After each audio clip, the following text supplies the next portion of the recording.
You can have all the money in the world and still find yourself stranded, helpless, and humbled. That's exactly what happened to me on a blistering Tuesday morning, just outside a weathered part of town I didn't even know existed. I was on my way to a high-stakes pitch, the kind where one deal could pivot the direction of an entire industry. My car of choice that day, a vintage 1968 Mustang GT jet black with crimson racing stripes. She wasn't just a car, she was a memory. My first real indulgence after I closed the deal that launched my first company. Driving her always made me feel grounded, like I hadn't lost touch with who I used to be. But as I turned off the highway for a shortcut, I heard it. A metallic clunk under the hood, followed by a cough, and then silence. Dead, I coasted to the side of the road, heart pounding in disbelief. This wasn't just a minor hiccup. I could feel it. Something serious. I lifted the hood, hoping the engine would speak a language I still understood. It didn't. My phone was at 4%. No tow trucks were answering. My assistant was stuck in another meeting. And here I was, a man with investments in aerospace, biotech, and blockchain, beaten by a busted engine. That's when I heard footsteps. Small, deliberate, curious. You need help? I turned around and saw her, a little girl, maybe 10, maybe younger. She had tangled hair tied up in a messy ponytail, oversized jeans stained with oil, and a hoodie that had clearly seen better days. In one hand, she carried a rusted red toolbox, and in the other, a wrench that looked heavier than her arm. I gave her a polite smile, trying to mask my stress. It's not exactly a toy car, kiddo. She didn't laugh or flinch. Just walked, past me like I wasn't even there, and peered into the engine. Valve timing's off. Looks like you might have bent a push rod too, she said without hesitation, wiping her hands on her jeans. You been revving it too hard? My mouth opened, but no words came out. How do you even know that? I finally asked. She shrugged. My dad was a racer. He taught me how to fix cars when I was little. Well, littler. There was something about the way she said it, matter of fact, almost like it hurt to remember. She hopped up onto the front bumper, adjusted her stance like a pro, and began poking around the engine. I should have stopped her. Liability, safety, all that. But I didn't. Something told me this girl knew exactly what she was doing. You always fix strangers' cars? I asked. Nope, she said, tightening something with confidence. Just the ones who look like they're about to cry. I laughed for the first time that morning. As she worked, I noticed things. Her shoes were too small, the soles nearly worn through. Her hoodie had a tear under the arm, and when she leaned down to grab a different wrench, I caught a glimpse of her knapsack, patched up but neatly organized. She was poor, clearly, but not broken. What's your name? I asked. Lexi, she replied without looking up. What's yours? I hesitated. People usually knew me by name or by the companies I built, but Lexi didn't. She wasn't impressed by the watch on my wrist or the car I drove. She just wanted to fix the problem. Ethan, I said simply. She glanced at me for a second. You look like a Mr. Important, Ethan. Are you one of those people who go to fancy meetings and never smile? I chuckled. Yeah, I guess I am. Why? That question hit me harder than I expected. Because I thought being serious meant being successful, I replied. She frowned. Well, that sounds boring. 10 minutes later, she jumped down, wiped her hands, and nodded. Try it now. I got in and turned the key. The engine roared back to life, strong, steady, alive. I stepped out, stunned. Lexi, that was incredible. She shrugged. It was just stuck in its own noise. Happens to a lot of people too. What do I owe you? I asked, pulling out my wallet. She held out 5 fingers. $50. I smiled, pulled out 5 crisp hundreds, and held them out to her. Lexi's face changed. I didn't say, 500. I know, I said. But that's what your work is worth. You saved me today. She crossed her arms and stared at the money, then back at me. You think I'm just gonna take that because I'm poor? She asked sharply. No, I said. I think you should take it because you earned it. You're better than most mechanics I've met. She narrowed her eyes, then slowly took the cash and folded it neatly into her pocket. But next time, she said, I'll charge more. I smiled. Deal. Before I drove off, I looked at her one more time. Lexi, you're something else. She just grinned. You should see me with spark plugs. As I pulled away, I glanced at her in the rearview mirror, standing there, tiny but mighty, covered in grease, watching me like she already knew I'd be back. And deep down, I knew it too, because something about that little girl had just fixed more than my car. She'd started to fix me. I couldn't stop thinking about her. Even after the Mustang purred down the highway and I merged into the blur of city traffic, Lexi's face kept flashing in my mind. Sharp eyes, confident hands, that fearless voice that asked the kind of questions adults avoid, questions that poke holes in your carefully constructed life. She'd fixed my car like she was born under a hood. But it wasn't just her skills that haunted me, it was her spirit. The kind that doesn't just survive hardship, but defies it. That night, during a dinner meeting with foreign investors at a 5-star rooftop restaurant, I kept zoning out. While the others sipped champagne and discussed growth charts, I stared out over the skyline wondering what Lexi was doing. Did she have dinner? Was she fixing more engines? Did she sleep warm? I didn't know why I cared. But I did, more than I wanted to admit. The next morning, I asked my assistant to find out anything she could about a girl named Lexi who fixed cars in a specific neighborhood. She looked at me like I was joking. You want me to research a 10-year-old mechanic? Yes. Is this for a campaign or... It's personal. 3 days later, I drove back out there myself. I didn't bring the Mustang this time. I didn't want her to think I was testing her again. I wanted to see her, to understand what it was that she'd sparked in me. The neighborhood looked different. Now, not physically, but emotionally. Before, I'd seen a rundown block with boarded-up shops and broken windows. Now I saw people. A man pushing a cart full of scrap metal. A mother walking her toddler to a makeshift daycare. A group of kids riding rusted bikes like they were motorcycles. And then I saw her. Lexi was crouched beside an old red pickup, head buried under the hood, a teenage boy standing nearby watching her work. I parked and walked over. She glanced at me, surprised but not speechless. Back already, Mr. Ethan? You remember my name? You drive a car like that and hand out 500s? Yeah, I remember. The boy next to her chuckled. This him? Lexi nodded. Yup, the rich guy with the busted Mustang. I prefer the mechanically humbled entrepreneur, I joked.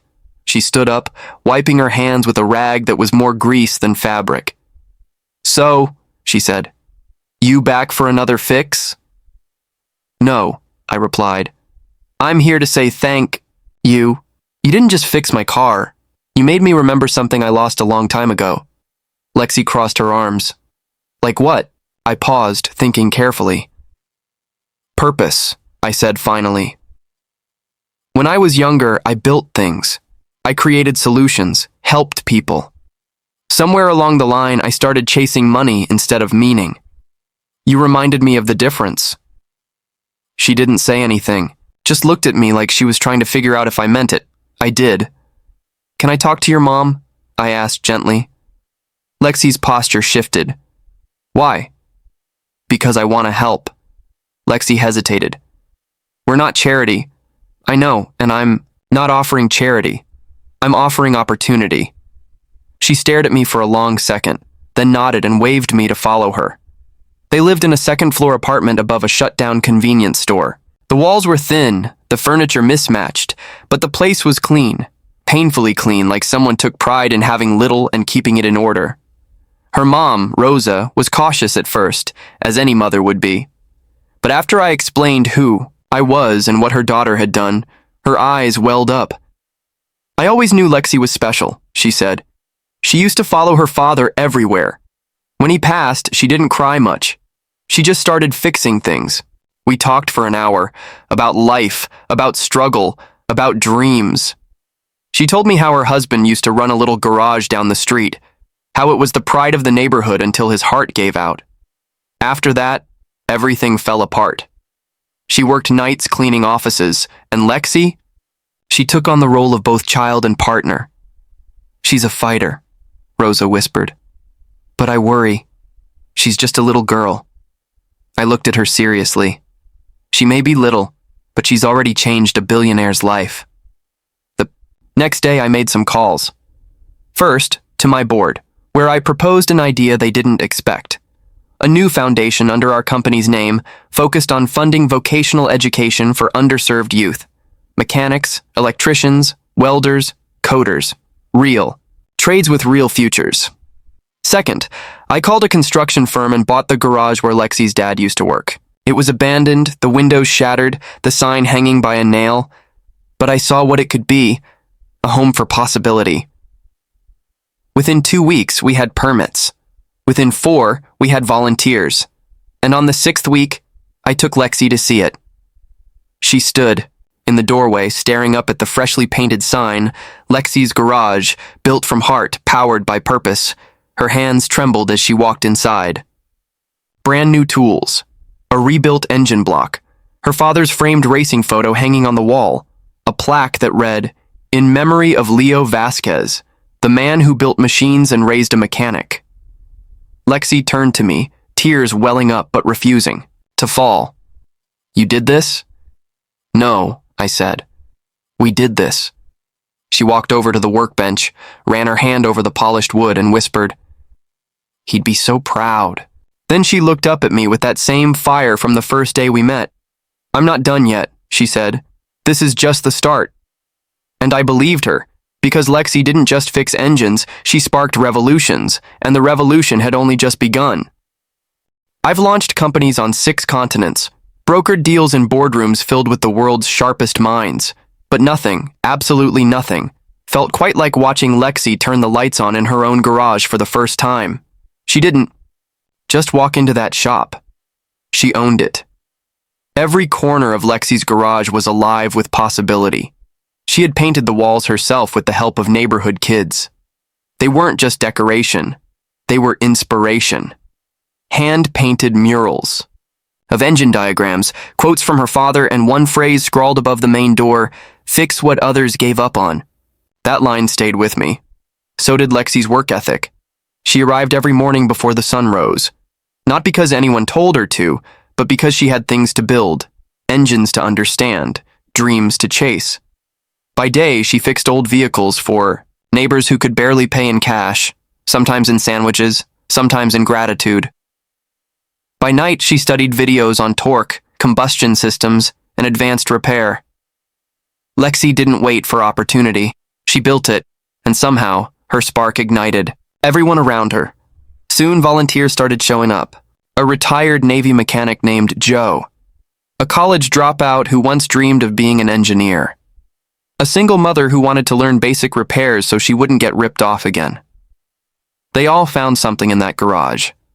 Hope, community, purpose, and Lexi became their leader. At 12 years old, I'd drop by the shop weekly, sometimes to check on her progress, sometimes just to listen. Truthfully, I learned more in those visits than I had from any business retreat or Harvard think tank, because Lexi wasn't just building machines, she was building people. And people, when believed in, do extraordinary things. One day, she pulled me aside. Her face was serious. "Mr. Ethan," she said, "I've been thinking." I smiled. "That's always a good start." "I want to open a second garage," she said. "Somewhere farther out. A place where kids don't even know they're allowed to dream like this." I blinked. "You're already expanding?" She nodded. "I fixed 12 cars this week, and I've got 6 kids shadowing me now. They're learning fast. But we need more room, more tools, more people." That's when I realized something important. Lexi wasn't just a mechanic. She was a visionary, and I couldn't say no. We started small. I funded the second location, on the other side of the city, where broken things seemed to outnumber whole ones, but the soul of it came from Lexi. She designed the layout, chose the staff, taught the first classes herself. I watched from a distance as she stepped into a role even seasoned CEOs would fear: founder, leader, mentor. And she did it without ego, without agenda, just with an unwavering belief that every kid deserved a chance to fix something, even if that something was themselves. She called the new location the Spark Garage. And when I asked her why, she said, "Because a spark is all it takes to light up the dark." That line floored me. I had built a billion-dollar empire based on innovation. But somehow this young girl from a forgotten corner of town reminded me of the power of simplicity, of sincerity, of starting small with soul. Months passed. Lexi's story started spreading, first in local papers, then national media, then viral. A 12-year-old girl teaching mechanics, empowering kids, transforming communities. People were stunned. But what truly shocked them was how much they saw themselves in her, not because of her struggle, but because of her strength. Lexi got interview requests, TV offers. Even a tech company sent her an invite to speak at their innovation summit. I warned her, "It's going to get noisy. Everyone's going to want a piece of you now." She nodded. "I know. Are you ready?" She looked me in the eyes and said, "I'm not doing this for attention. I'm doing this so kids like me don't feel invisible." That's when I made a decision. I handed Lexi the official paperwork that made her the youngest partner in my entire investment portfolio. She blinked. "What is this?" "It's a deal," I said. 50-50 on a new startup. You bring the mission. I'll bring the muscle." She stared at the contract. "What do we call it?" I smiled. "Whatever you want." She didn't hesitate. "Let's call it Project Restore. Not just cars, but people, families, lives." And just like that, we launched something the world didn't know it needed. Project Restore became more than a social enterprise. It was a movement. We opened garages across the country, each one led by a young mentor who had once been a Lexi, overlooked, underestimated, but hungry to learn. The curriculum included automotive repair, life skills, financial literacy, and leadership. Every kid who walked through those garage doors left believing something new about themselves. They weren't broken. They were builders, fixers, dreamers. And through it all, Lexi never lost her fire. She still showed up every week in that old hoodie, still taught the younger kids herself, still kept her father's photo hanging in every new garage we opened. One evening, after we finished setting up our 5th location, she asked me, "Do you think he'd be proud?" I looked at her, strong, confident, fierce. "Lexi," I said, "he'd be more than proud. He'd be speechless." She smiled, but it didn't last long. She looked down, a rare crack in her armor. "Sometimes I miss him so much it hurts," I nodded. "That pain, it never fully goes away. But look what you've done with it." She looked back at the shop, the laughter of kids echoing off concrete, the smell of motor oil and possibility in the air. "Yeah," she whispered. "I guess I turned it into something useful." That night, I realized something profound. I had spent years searching for the next big breakthrough. Turns out, I found it in a little girl with grease-stained jeans, a toolbox too heavy for her frame, and a fire that could light up the world. Years passed like oil through a funnel. Quiet, steady, necessary. Project Restore didn't just expand. It transformed everything it touched. Cities that once gave up on their youth began to rebuild, not from skyscrapers or speeches, but from garages filled with young minds turning wrenches, solving problems, and rewriting their stories. At 15, Lexi gave her first TED Talk. She stood there, no cue cards, no nerves, just raw truth. I used to think fixing cars was what I did because it was all I had. But now I know. I fix cars because every time I do, I fix a little more of myself. And every time I teach someone else to do it, I pass that healing on. The crowd gave her a standing ovation. But the real applause? It was quieter. It came in the form of a single mom in Detroit who fixed her first engine and opened a shop of her own. A former gang member in Chicago who turned his life around because someone handed him a wrench instead of a sentence. A kid in rural Texas who watched Lexi online and realized she didn't have to wait to matter. She already did. Lexi never asked to be famous. She didn't care about clicks or followers. She cared about impact, about leaving every place better than she found it, and she held me to the same standard. "Mr. Ethan," she said one day as we walked through a 7th location in Atlanta, "you ever think about how your story started?" "All the time," I replied. "I mean, really think about it. What made you fight your way up? What broke you before you became you?" That question hit deep. I hadn't told many people the truth. That I came from nothing. That I used to sleep in my car when I was 21, washing up at gas stations before interviews. That the first version of my company started on a borrowed laptop at a library desk because I couldn't afford Wi-Fi. But Lexi asked the kinds of questions that didn't let you hide. So I told her. And for the first time in a long time, I cried. Not from shame, from remembering how far I'd come and how much of me I had buried in the chase for more. She listened. No judgment, just presence. Then she said, "Maybe the reason we met wasn't an accident. Maybe your car broke down so you could finally remember who you were." That moment stayed with me like a scar made of light. One spring afternoon, we hosted the first Restore Conference, a gathering of every young leader, garage partner, and program graduate. We held it in an old airplane hangar converted into a learning hub. Over 4,000 people showed up. The keynote speaker? Lexi Vasquez, 17 years old now, taller, wiser, fiercer. She walked onto that stage in her signature jeans and black hoodie just like the first day I met her. Her hands had more scars now, but they weren't signs of struggle. They were symbols of strength. She stood at the mic and paused for a long beat before speaking. "I've fixed hundreds of engines," she began, "but the most powerful thing I've ever helped repair is a person, and the first person I fixed was me." She looked out across the crowd. "You don't need to be perfect to lead. You just need to be brave enough to start with what you have. And if what you have is pain, start there. That's fuel too."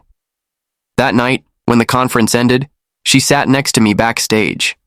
The music faded, the lights dimmed, just the two of us and the hum of dreams still echoing in the rafters.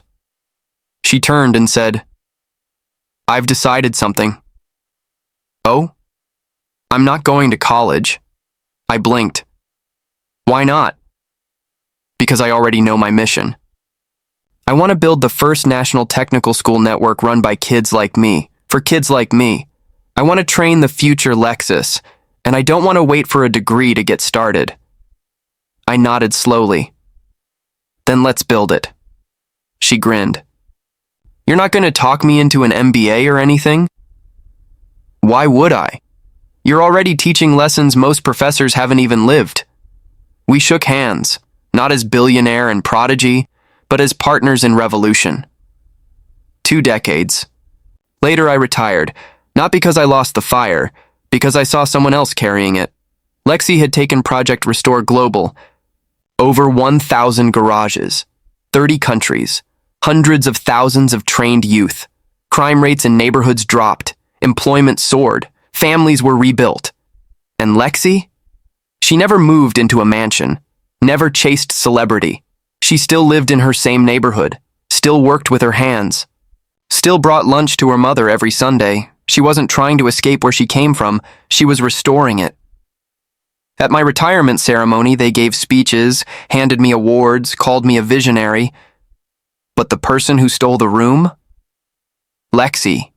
She walked up, placed a small metal part in my palm.